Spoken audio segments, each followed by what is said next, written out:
All right, welcome everyone to the Tuesday, February 27th, 2024 business meeting for Special School District. If we could all stand and say the pledge. I pledge allegiance to the flag of the United States of America, to the republic for which it stands, one nation, under God, indivisible, with liberty and justice for all.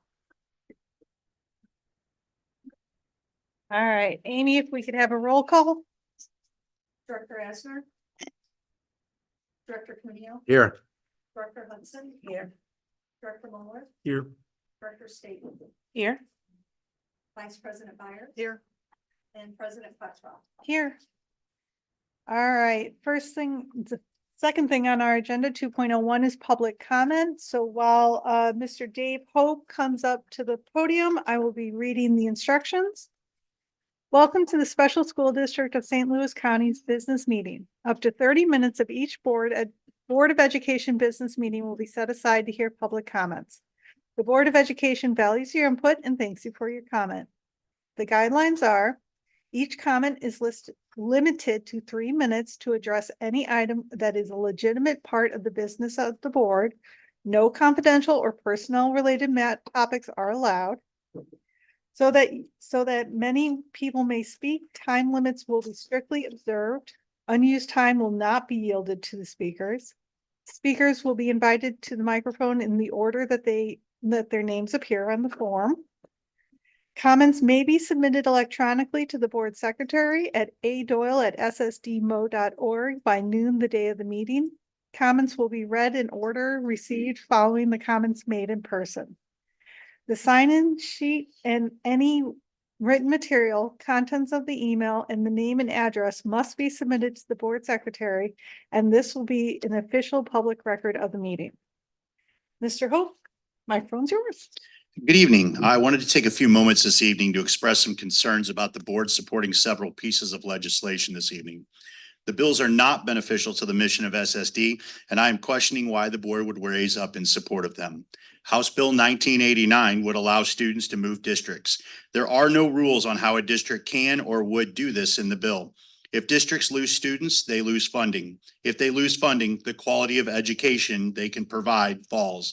We are a public education service. We rely on public funding to make sure we can operate.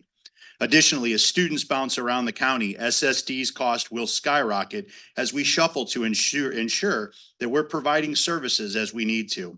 Again, a burden on SSD that has not been addressed in the bill. The most vulnerable students as an afterthought. Our students are not an afterthought or an outlier. They are students who deserve a great education.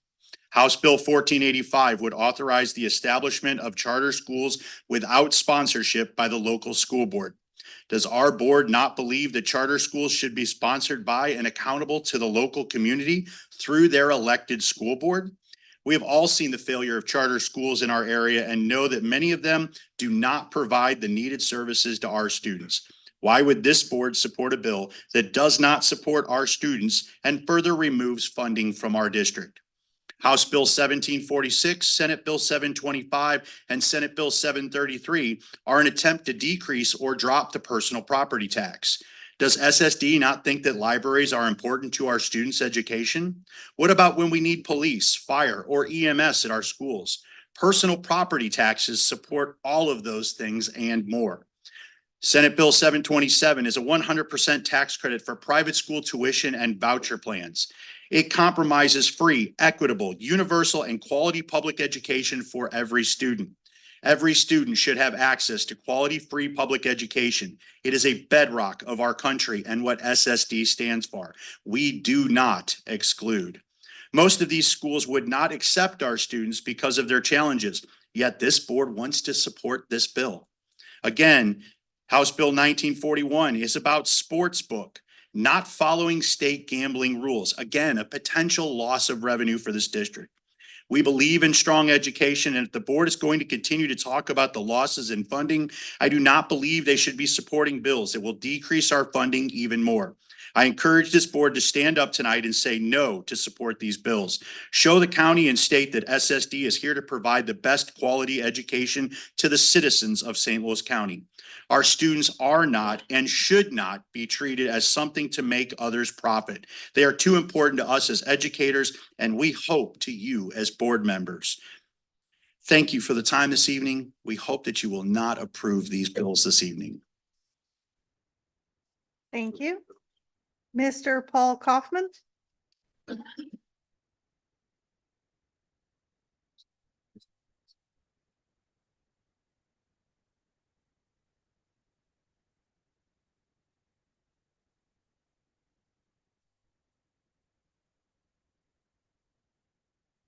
First page didn't copy so well, so. that copy is checked. I'm sorry? Take one. The first page in the back didn't copy so. Okay. That's why it looks ridiculous. That's. Okay, oh, it's not.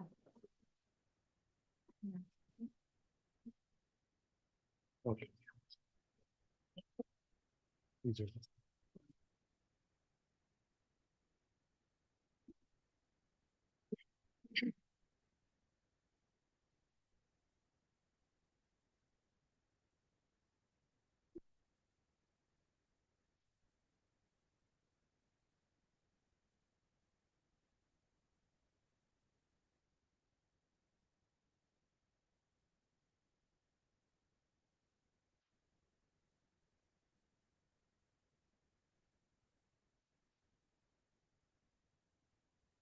Thank you, board members, and good evening. I wanted to take a moment to make a public comment based on the information that's going to be shared with you tonight about the budget projections for 23-24 and beyond.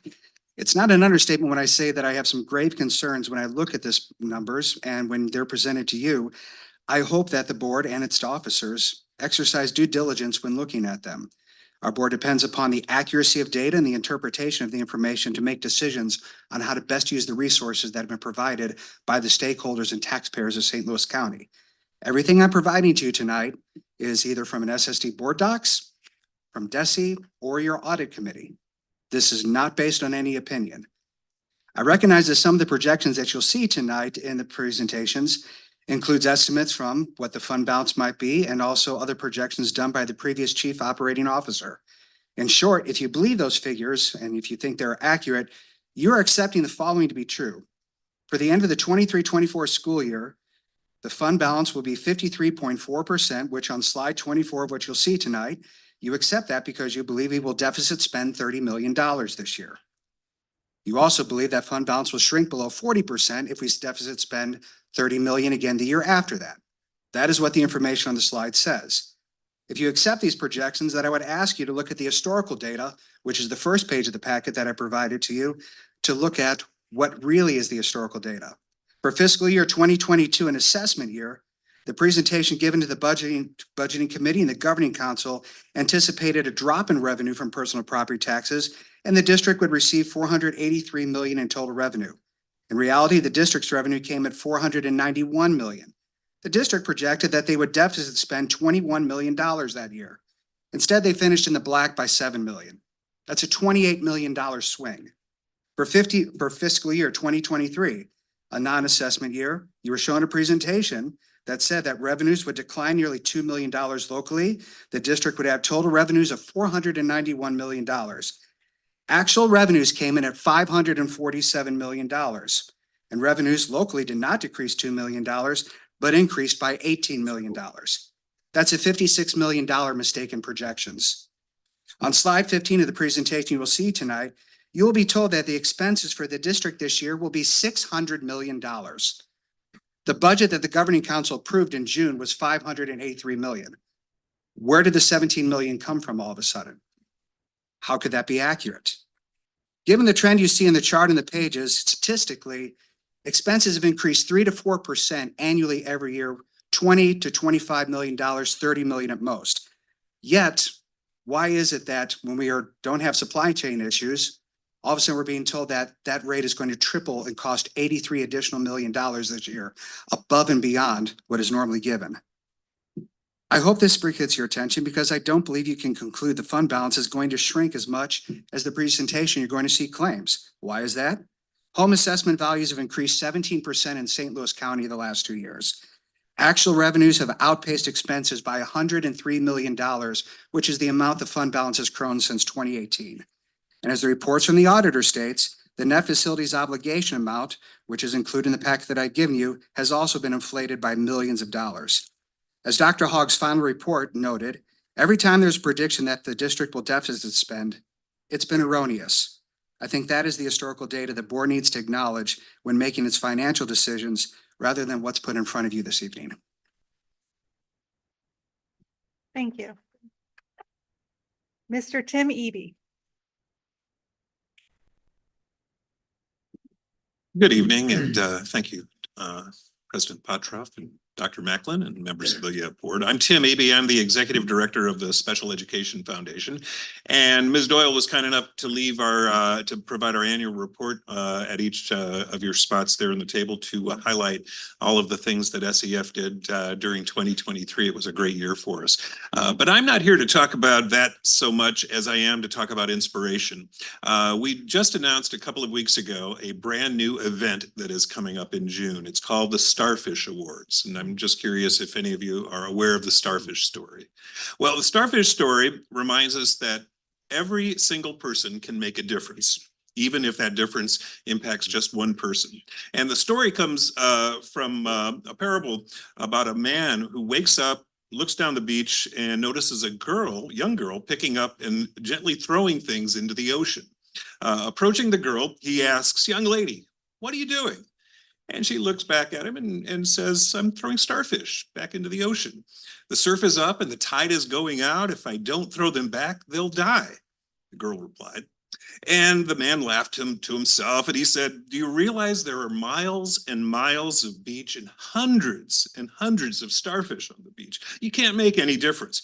And after listening very politely, this young girl bent down, picked up another starfish and threw it into the ocean.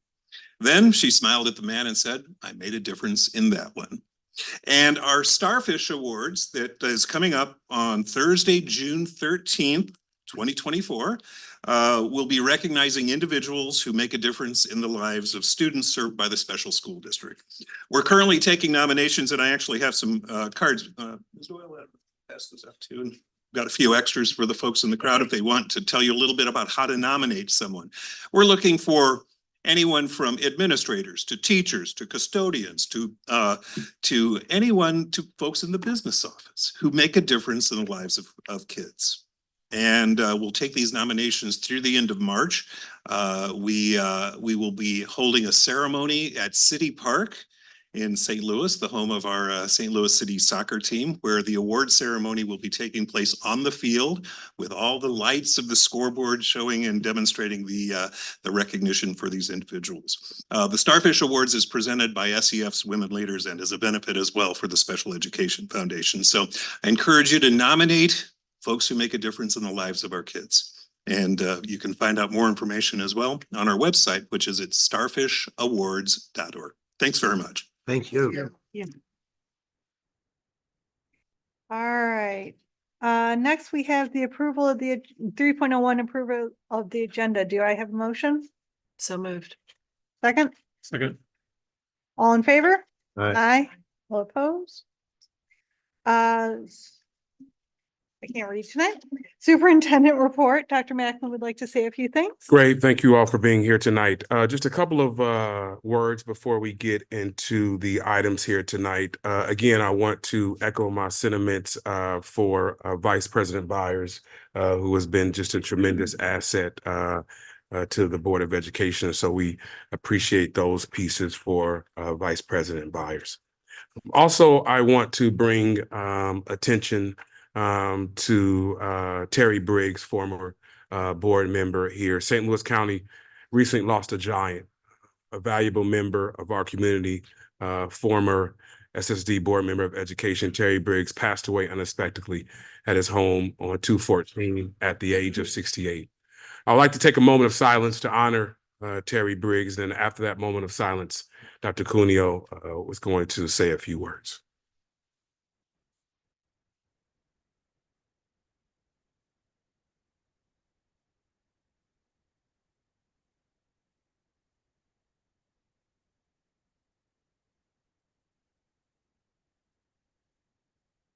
Thank you.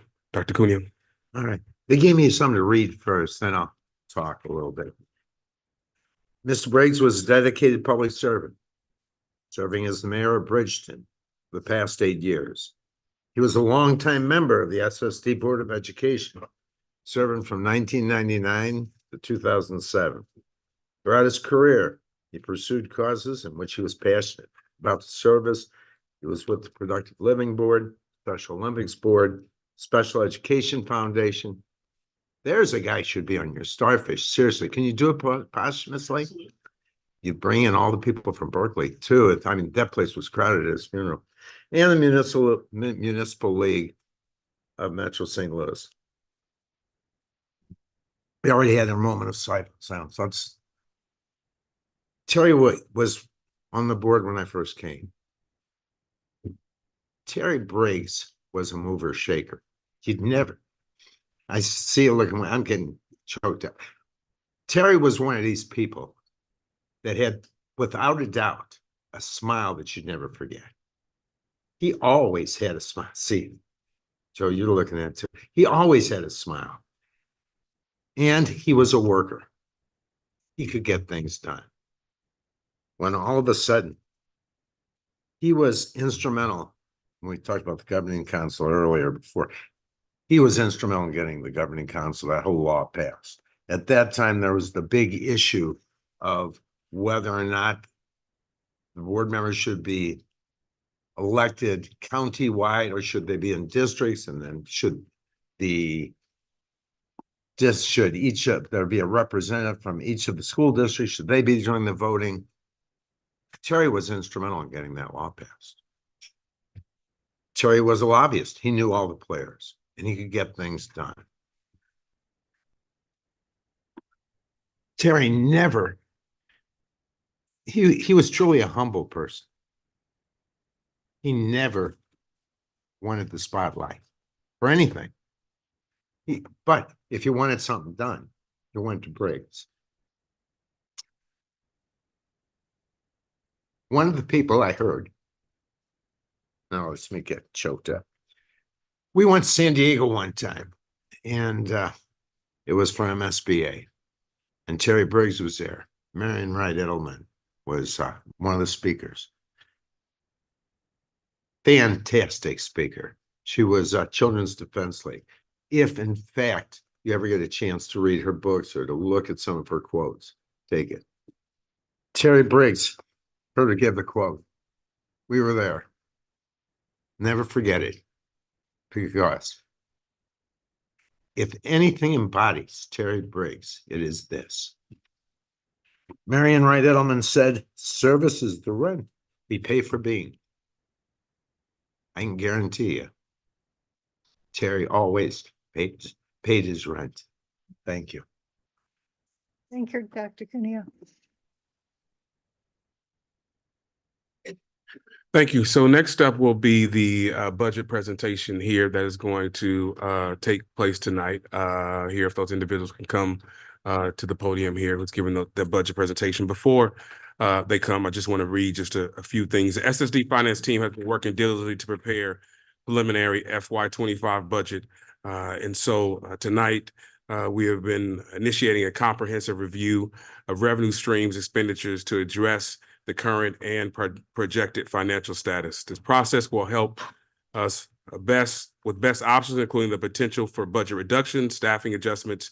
I want to assure you that with any such measures, we will not impact classroom staffing and the safeguard of high standard of education our students receive. In addition, these steps will recognize the importance of long-term financial planning. We engage in thoughtful and strategic process to identify additional measures that will be part of ensuring our financial health and stability to continue to meet the needs of students that we serve. Yes, budget decisions are always important, and sometimes they can be difficult.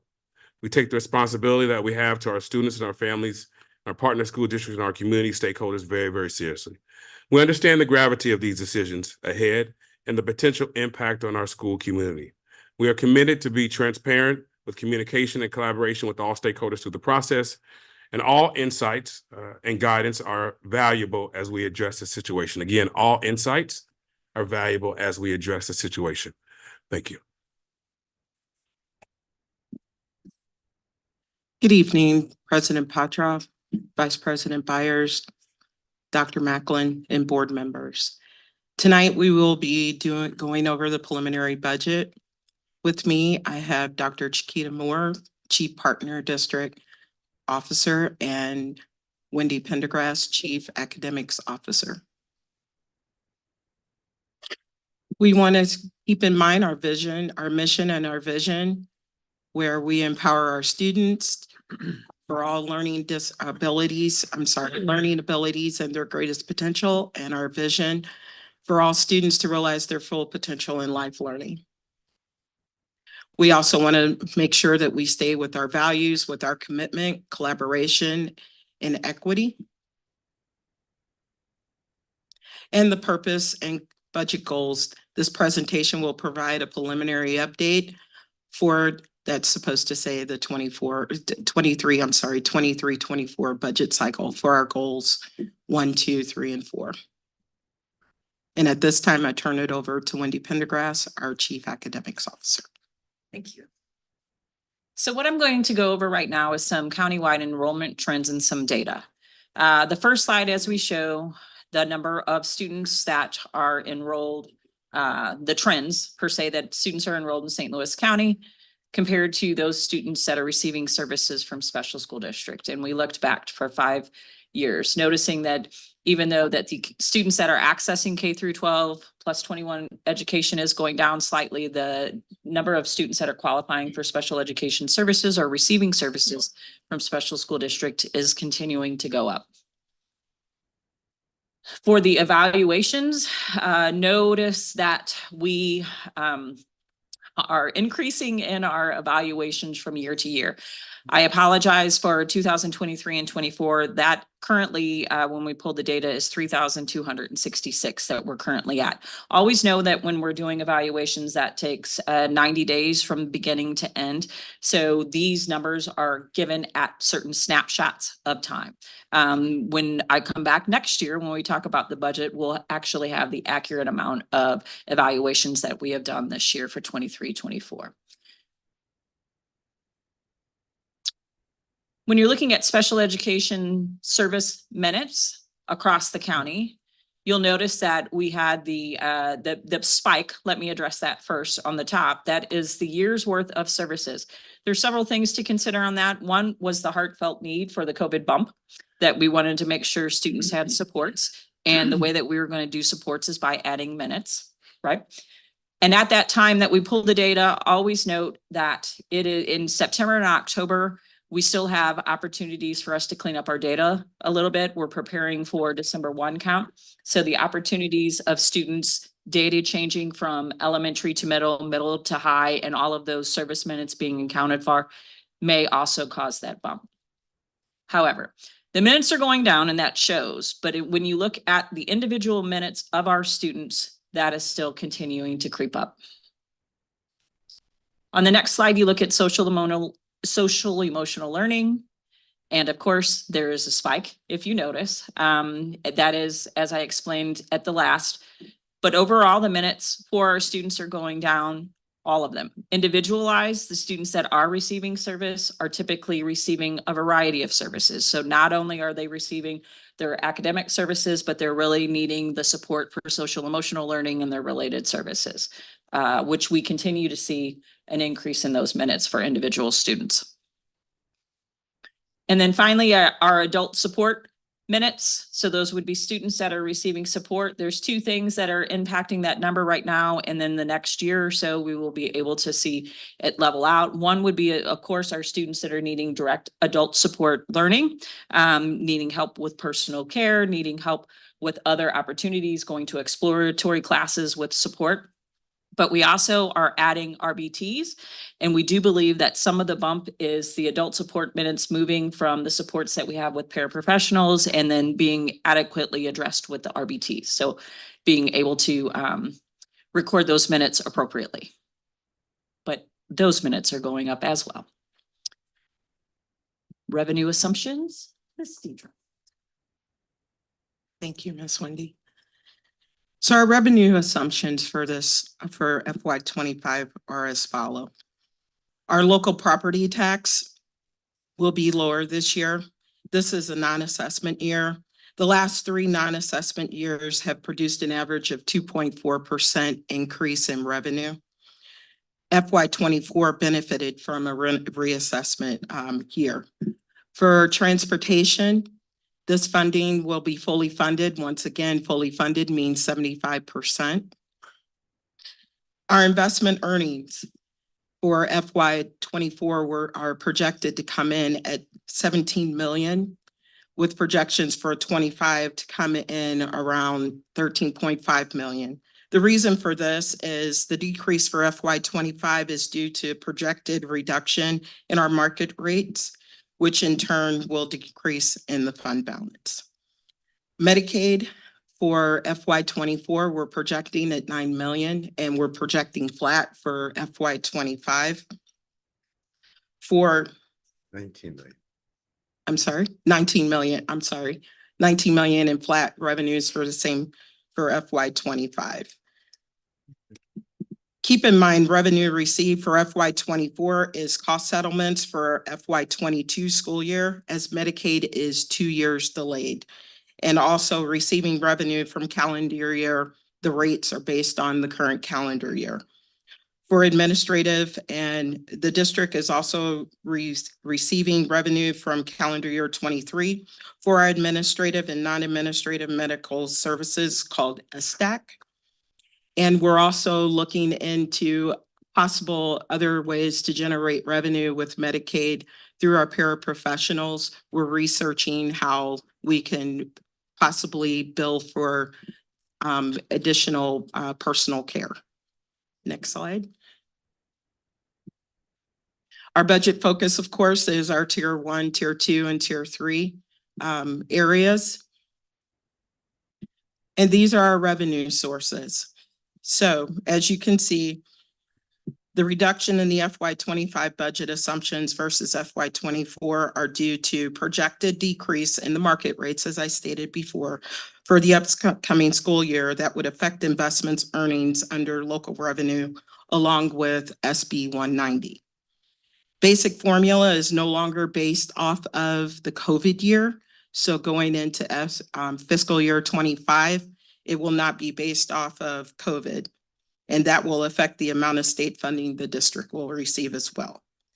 We're projecting a slight increase in Medicaid based on, as I said, possible opportunities we are researching as seen under our federal number. Next slide, please. Key expenditures. Our key expenditures, we're still working on our negotiations with SDNEA. Total salaries have increased due to the negotiation of 6 of our bargaining units, with SDNEA still to be completed. Benefits are continuing to increase with the projection increase for FY '25 of 4.8 million. This increase is mainly due to the medical benefits. We are doing a deeper dive analysis into the way that we determine the needs of our staffing to assure that we are staffed appropriately and utilizing our resources more effectively and efficiently. Due to the national shortage of bus chassis, when working with the Director of Transportation and getting their input into whether it would be better to go out and bid for our transportation, we decided to stay with STA. And in this case, it was a projected increase of 7.5%, equal to $800,000 for FY '25. If we also checked into other districts that have gone out for bid, and the increase impact to those districts have ranged anywhere from 21 to 52% in increase. So we felt that it was more feasible for us to renew, extend the contract. Disproportionality per DESI is projected again this year at 6.2 million for FY '25. Our expenditure resources, as stated, currently the expenditures are projected to be increased by 17.8 million. This is mainly due, if you look at the chart here, for our salaries and benefits. That is what is mainly driving the increase. When combined with expected decreases in revenue, this would result in a net decrease of fund balance of 27.4 million. And it also, please note that salaries and benefits is 86% of the total expenditures that you see there. I turn it over to Dr. Moore.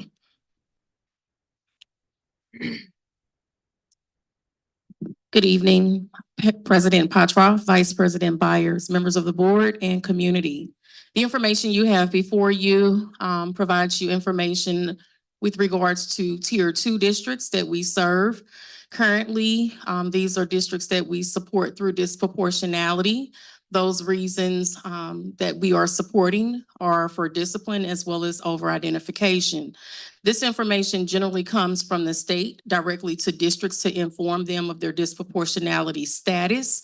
And we also receive that information, and we are the funding source as we are the special education provider. So we are responsible for setting aside those funds. Next slide.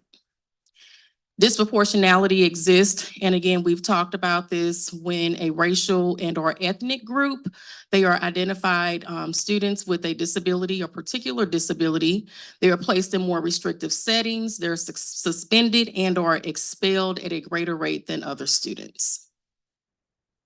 We are required to set aside 15% of those federal funds to identify and address the factors that contribute to significant disproportionality, and we are to ensure that those funds are used for ages 3 through grade 12. Right now, our funds are supporting students outside of special education and not students with disabilities. And we have to ensure that determining if we are mandatory and or voluntary determines those statuses, and that information also comes from the state as well. And that's what allows us to determine if those funds can be used for all students or just for students in a general education setting. The information you have before you is an example, and it's also the current disproportionality budget for the current year. Again, these are the 11 districts that we serve. You'll see in this information the allocations for each of those districts. You'll also see additional Tier 3 supports, and we'll talk about that, but we wanted to always ensure that you were able to see those numbers across the board, how we are supporting districts if they're Tier 2 and or Tier 3. Tier 2, again, is disproportionality. Tier 3 are our high needs districts. You also see in this chart the number of positions that districts may have identified as a means to address disproportionality within their districts. As you take a look at the end, after funds have been removed for those staffing positions in those districts, you'll see the remaining funds that are utilized for professional development, curricular materials, and other resources. These are our Tier 3 districts. 8 of the 11 disproportionate districts are listed here as well. These districts we serve based upon information provided through the Distressed Communities Index. The Distressed Communities Index is here before you now. You're able to see a heat map that informs us of those districts that are prosperous, which will be the darker blue, those that are comfortable, lighter blue, mid-tier gray, the lighter orange would be at risk, and those that are identified as distressed would be in the dark orange color. The framework that we have used to support these 8 districts include us taking a look at the inequities that may exist within these districts, looking at the rates of special education as well as their proficiency in both reading and math. And in collaboration with these districts, we are able to sit and collaborate to determine what they feel is important in their district to address disproportionality, ensuring that there is always a focus on looking at data, specifically achievement data, but also ensuring that instructional audits, looking at the integrated models of instruction, any learning initiatives, and other resources that are necessary as well. Here's an example of the Tier 3 funding. Again, this is the same information and the actual budget for this current year. This allows you to see in detail in this document how much a district receives for disproportionality in that second column, which would be Tier tier two, I'm sorry, and tier three would be additional allocations. So this is in addition to what they may be receiving for Dispro. You can also see what they're receiving for those additional allocations for tier three. What you see in the notes category are a quick highlight and summary of how those additional funds are utilized in each of those 8 districts.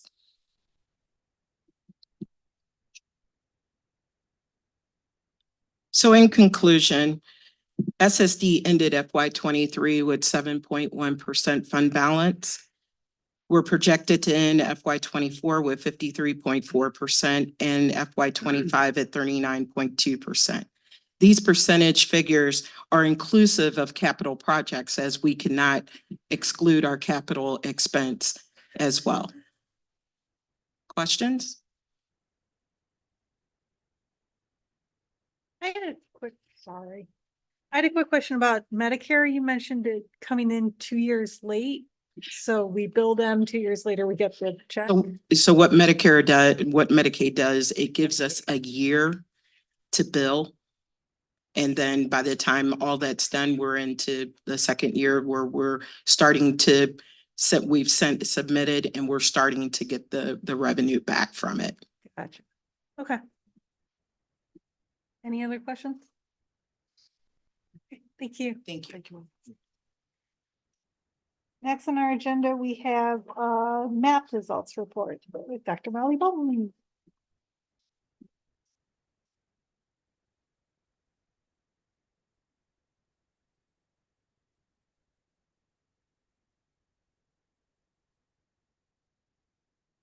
Good evening, President Patroff, Board of Directors, Dr. Macklin. My name is Molly Bolton, and I am the Executive Director of Teaching, Learning, and Accountability. And with me this evening, I have Dr. Mac Trauber, who is the Director of Evaluation and Research.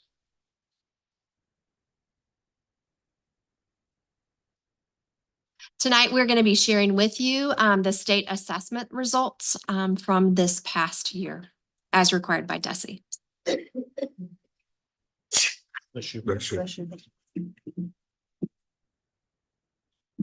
Good evening. I'll note that all the data that we will share here tonight is also included in the report that accompanies this slideshow in board docs. It's discussed in more detail there. I'll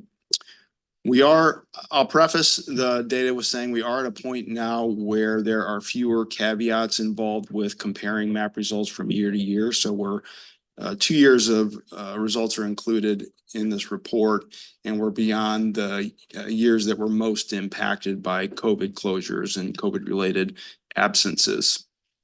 So the first bullet there shows our overall MAP results. Those percentages reflect the percentage of students who scored in the basic range or higher. On the MAP test, there are 4 performance levels. So that includes below basic, proficient, and advanced. Most of our students in SSD schools do score in that below basic range. So we look at the percent that are basic and higher. We focus on that. You can see the percentages there in 3 areas overall. We had a decrease relative to school year 21-22. We had an increase in math. The second bullet, we should point out that 2022-23 was the last year of the full day program at North Tech. So this year and moving forward, there will be no North Tech assessment results as part of our results that we're accountable for.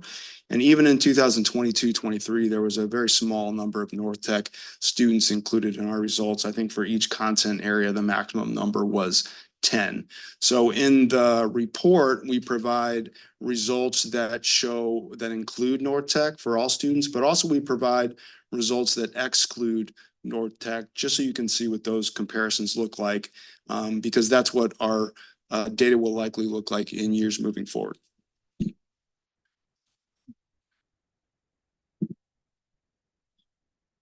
So this next slide shows results for the alternative assessment, or the DLM. In SSD schools, I believe it's around half or more of our students take this assessment format. As you can see there, the percentage of students who score in the basic range or higher is somewhat less for this group of students.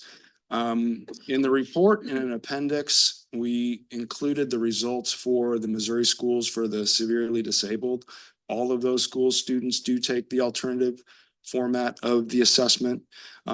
As a comparison, the results, the average percentage of basic or higher is a little bit higher for students attending SSD schools who take the MAP-A than it is for students attending the Missouri schools for the severely disabled. From a equity perspective, we look at how results for students across different race groups and those who are eligible for free and reduced lunch compared to other scores. So our scores are relatively comparable for students regardless of their race, ethnicity group. Likewise, students who are eligible for free and reduced lunch this past year scored pretty similarly to those who are not eligible for free and reduced lunch.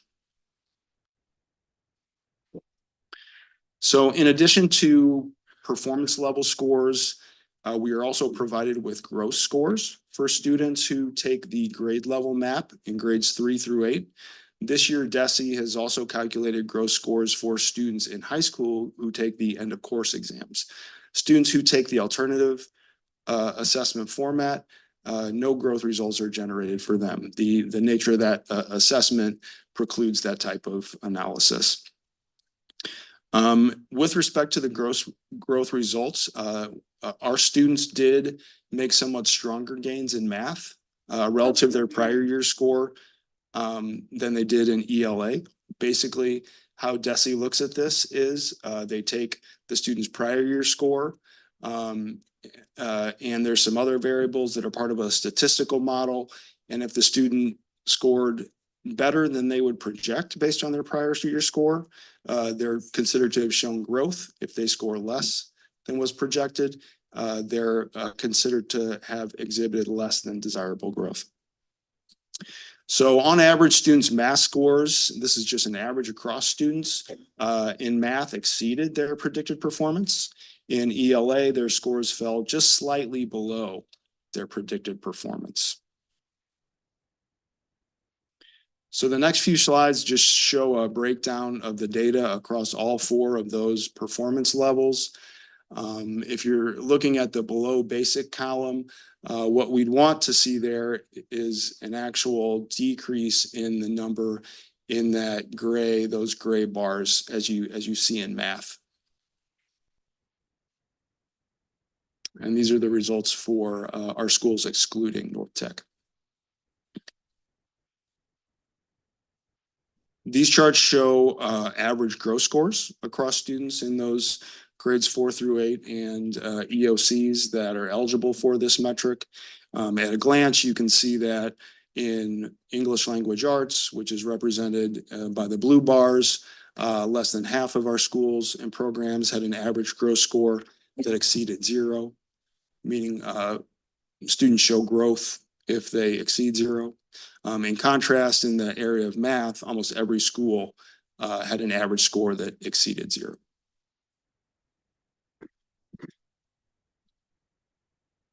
So as we analyze this data and think about what next steps are for us in the SSD schools, some initiatives that we will be continuing or beginning, academic data teams specific for those content areas to review students' progress in those content areas and determine if they might need more support. More intensive intervention support throughout the day. Also small targeted intervention groups in both of the areas of reading and math. And we do have in the schools content-based interventionists or specialists, especially in the math and reading. And so increasing those. And then in our K-8 settings, we do have iReady intervention and doing a lot around student goal setting. John Hattie's research shows us when students set goals and they monitor them those goals themselves, they tend to achieve higher. So we're starting some new goal setting pieces for students to actually set those goals and then monitor them, their progress with them as they complete that program. Now we'll open up for any questions you might have.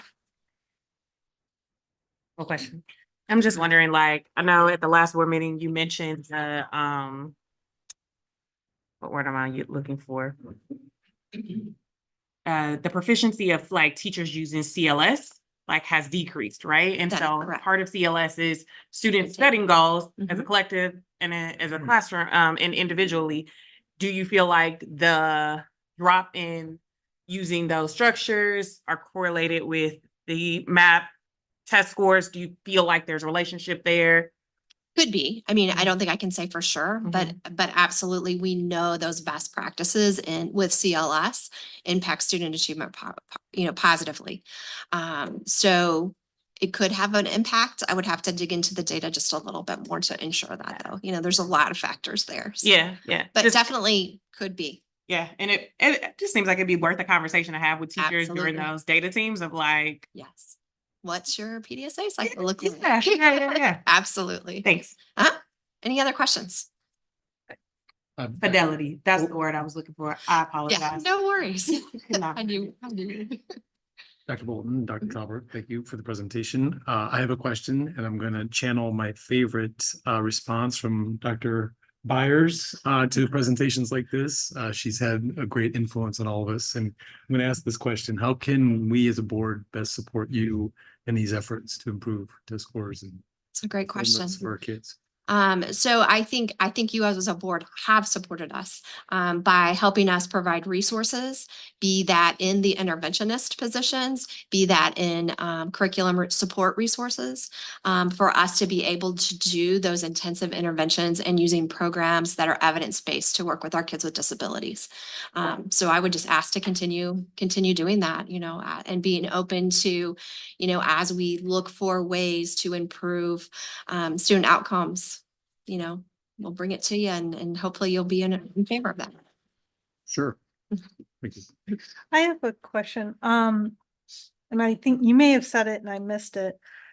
On slide 7, the gross chart of gross scores, in parentheses, is that the number of students who took that test? That is correct. I think Tommy's New Warner. So, It's the number of students who are included in the gross score calculation. yeah, but does that mean so the kids who took algebra at EOC last year is the one kid who took the algebra?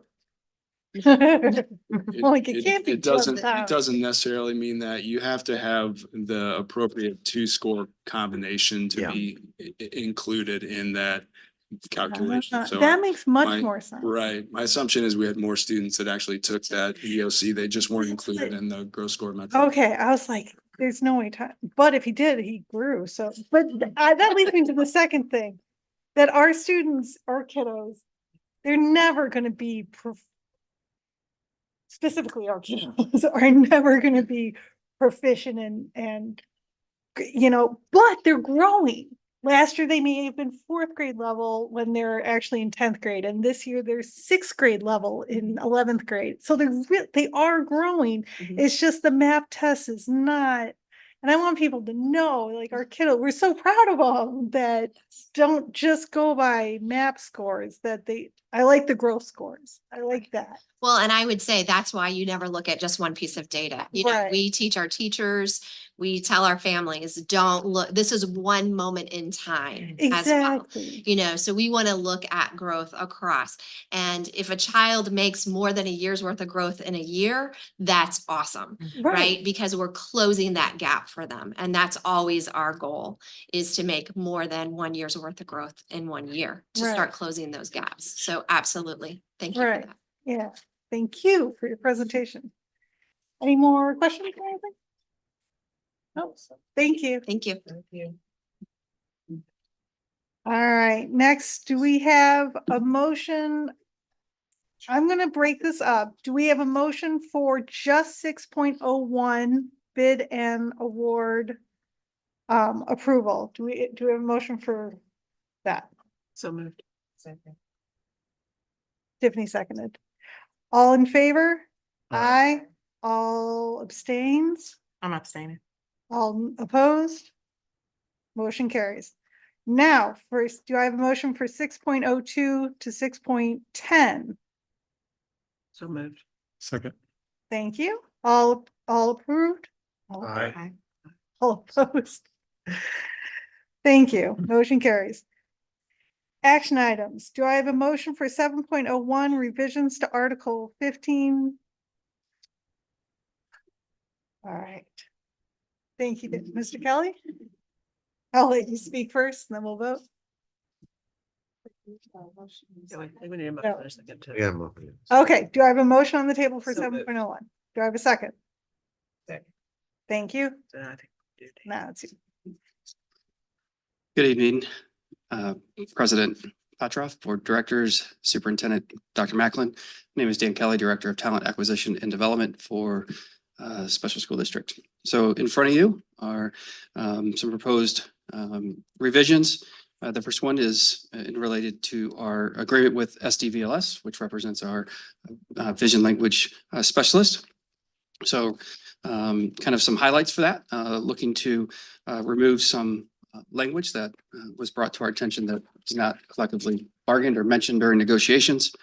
It also provides a little bit more clarity on approving time off when it falls under certain windows of time.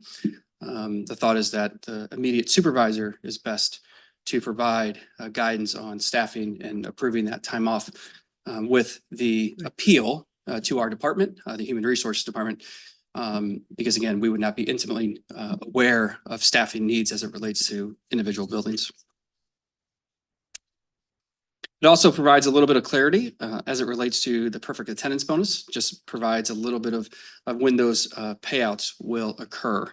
Again, already existing with how things are paid out, but just provides a little bit more specific language as to when those payments are received for staff that achieve perfect attendance. Do I go right into the next one? Does anyone have any questions? All right. Roll call or just? No, No. voice vote. Thank you. All in favor for 7.01? Aye. Aye. All opposed? Thank you. All right, do I have a motion for 7.02 revisions to Article 23 in the special So district? moved. Thank Second. you. So in this article, which represents our STNEA, so our teacher level staff. So as we go to perfect attendance bonus, it was noticed that 12-month staff that fall under STNEA were not acknowledged in terms of perfect attendance bonus. So those were added back in and again, provided some language for when that payout for staff that earn the perfect attendance bonus will occur. Does anyone have any questions? All right, all in favor, say aye. Aye. All opposed? Thank you very much. Do I have a motion for 7.03 STL Professional Learning Community and Advocacy Group? So moved. Do I have a second? Second. Good evening, President Petrov, Board of Directors, Dr. Macklin. I'm Kevin Andert, Executive Director of Career and Technical Education in College and Career Readiness.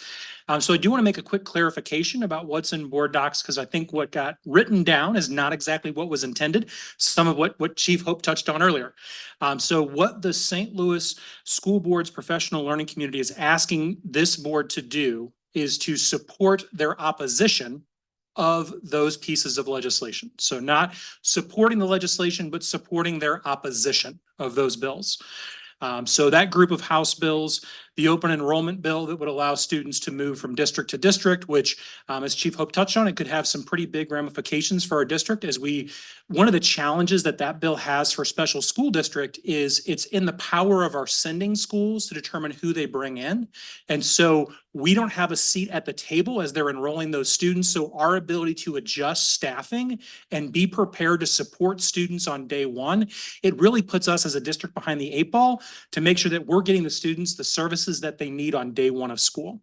Since we're not going to have a seat at the table as they go through that open enrollment process, which is a unique concern for SSD as opposed to the other 553 districts in the state that don't have that same dilemma that we do. They would be the ones determining who they bring in, so they would know the status of the students coming in.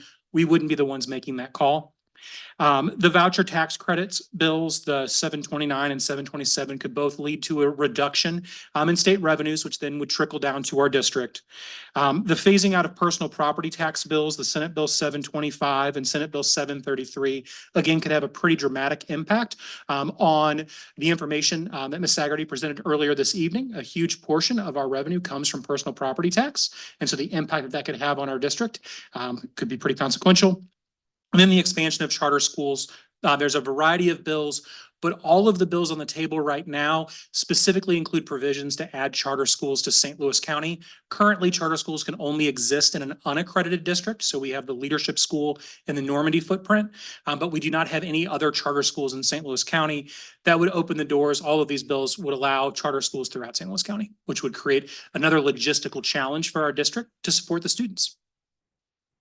So St. Louis Advocacy Group has created communication, Board of Education, and this would have been some communication that you guys received approximately 3 weeks ago.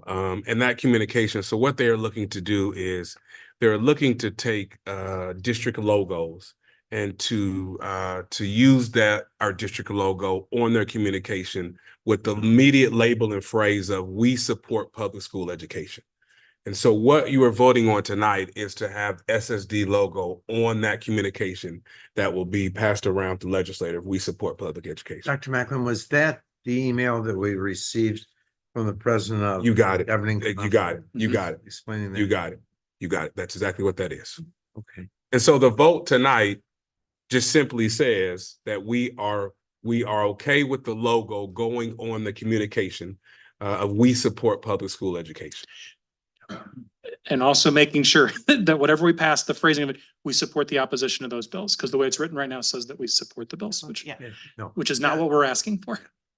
So first off, I want to give Kevin the award for the mic drop moment tonight.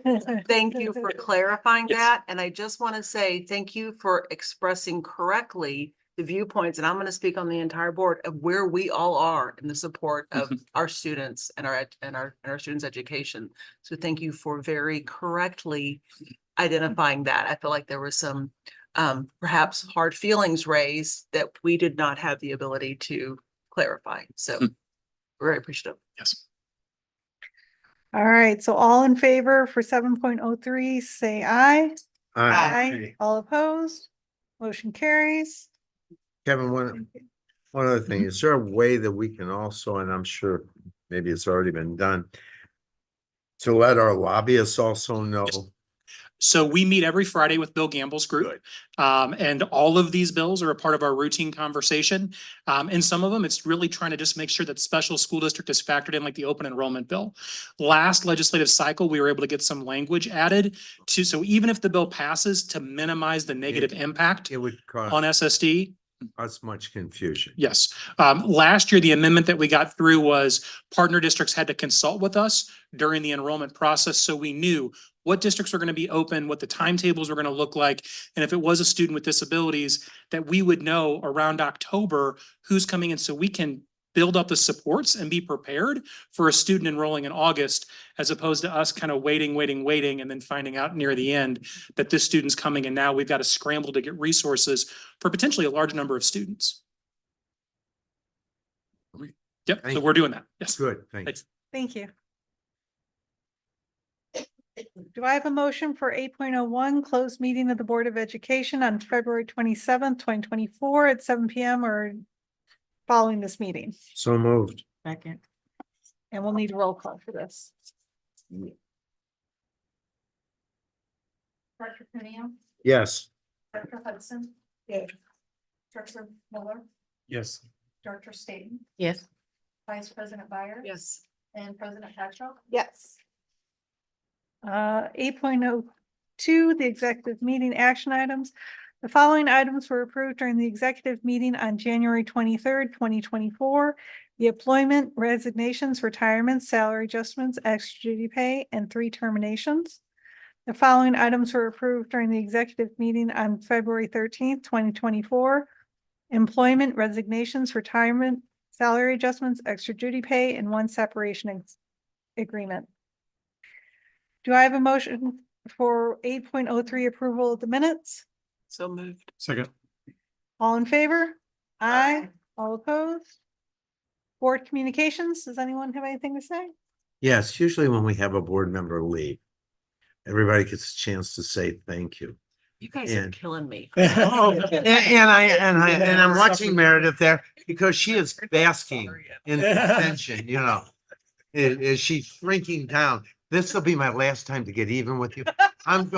Thank you for doing this. I can see that you are just basking in the attention. But all seriousness, thank you for service. Thank you for being.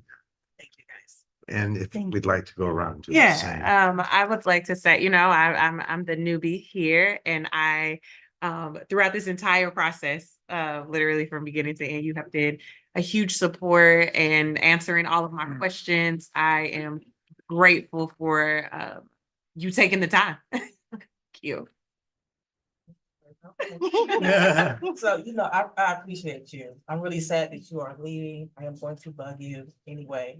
But I appreciate your service and I wish you were staying, but good luck on what you're doing. Thank you for being here. I'm glad we've become friends too. Yes. Dr. Byers, I read a couple of things earlier. I think, Dr. Byers, it's often asked, what can I do to be a good board member? And I always say, ask a lot of questions. And so Dr. Byers has done that and set the tone for those pieces and will definitely be missed. I do not approve of the departure of Mr. Byers. And hereby would like to move that she be retained against her better wishes. Anyway, orientation with Tiffany and Meredith. We got to know each other pretty quickly. Just the insights, just concise analysis of what's going on, your ability to communicate so darn effectively when there's confusion in the air, to get right to the point, and your tremendous friendship will be greatly missed. So thank you for being here. We will miss you so much, but thank you for serving. If nobody else will do it, I'd like everybody to stand up and give a hand. Yes, yes.